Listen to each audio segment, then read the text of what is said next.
Hello बच्चों, question states that forward biasing is that in which applied voltage. तो forward biasing में अगर हम वोल्टेज को अप्लाई करेंगे तो हमारे पास क्या इफेक्ट पड़ेगा। चार ऑप्शंस के according: increasing potential barrier, cancel the potential barrier, and last C option हमारे पास है is equal to 1.5 volt, and last option हमारे पास है नन ऑफ दीज। तो फर्स्ट हम समझते हैं कि फॉरवर्ड बायसिंग क्या होगी किसी भी पीएन जंक्शन डायोड के लिए। नाउ की कंसेप्ट फॉर दिस क्वेश्चन। सो की कंसेप्ट के लिए हम सबसे पहले इसका डायग्राम बनाते हैं। Now for we know simply for a PN junction, किसी एक पीएन जंक्शन के लिए सपोज कुछ इस तरह से हम इसका डायग्राम बनाएंगे, जहाँ पर एक हमारे पास होगा P एंड फिर हमारे पास आएगा एक N एंड फिर हमारे पास होगा P। It will for PNP।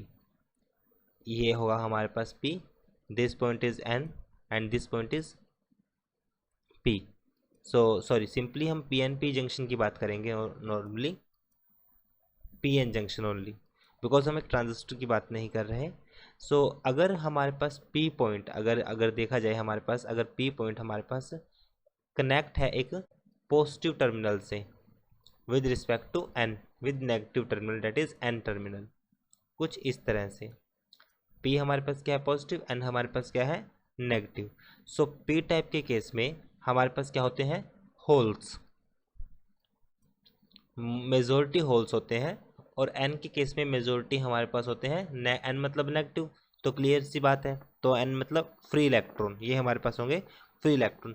जैसे ही हम इस पर एक पॉजिटिव पोटेंशियल वोल्टेज को इंक्रीज करेंगे, सो जैसे हम इसको, ये हमारे पास क्या है forward biasing. So this concept for forward biasing when P type is connected with positive terminal and N type is connected with negative terminal. So अब हम कंसेप्ट को समझते हैं क्वेश्चन में। नाउ फॉरवर्ड बायसिंग ये हो गया हमारे पास। जैसे ही अब हम इसमें वोल्टेज को अप्लाई करते हैं, वोल्टेज को अप्लाई करने के बाद हमारे पास जैसे ही होल्स होंगे वो मूव करना स्टार्ट कर देंगे।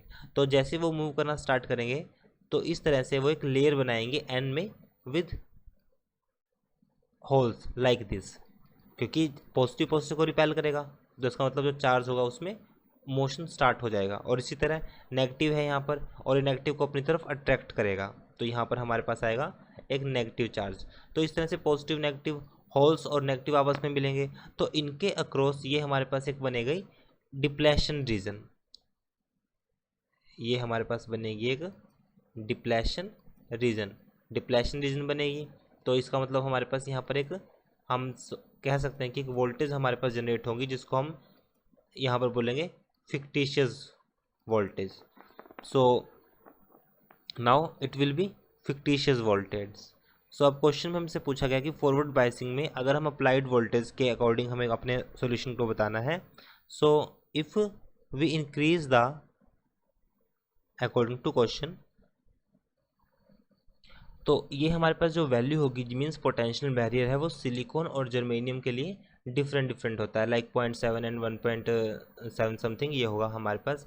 बट जैसे हम वोल्टेज को अप्लाई करेंगे तो ये इसको ओवर कर जाएगी जो इसका पोटेंशियल बैरियर होगा। सो फॉरवर्ड बायस मीन्स जैसे ही यहाँ पे वोल्टेज की वैल्यू इंक्रीज होगी, और फॉरवर्ड बायस के केस में जो इसके लिए जो डिप्लेशन रीजन या फिर जो इसका हमारे पास जो प्रोटेक्शन होगा उसको ओवरकम कर जाएगी ये वोल्टेज, जिसको हम क्या बोलेंगे नी वोल्टेज। अगर हम इसको एक डायग्राम से समझाएं तो कुछ इस तरह से इसके लिए एक डायग्राम होगा लाइक दिस, फॉरवर्ड बायस के लिए कुछ इस तरह से। तो एक पॉइंट होगा, जैसे ही हमारे पास एक पॉइंट के बाद जो वैल्यू होगी वो एकदम से इंक्रीज करेगी। So this is current IF and this is for VF, this for V, this is the barrier voltage. ये हमारे पास क्या होगा barrier voltage, this is for forward bias. ये हमारे पास फॉरवर्ड बायस का केस होगा। तो जैसे अगर इस पॉइंट की बात करूं तो ये पॉइंट हमारे पास क्या होगी नी वोल्टेज, नी वोल्टेज के बाद वैल्यू एकदम से इंक्रीज करेगी। सो we can say in this region forward bias oppose the, जो फॉरवर्ड बायस होगा वो अपोज करेगा potential barrier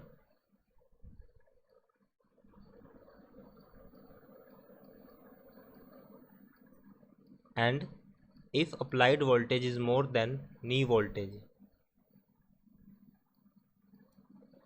if applied voltage more than knee voltage, it cancel the potential barrier.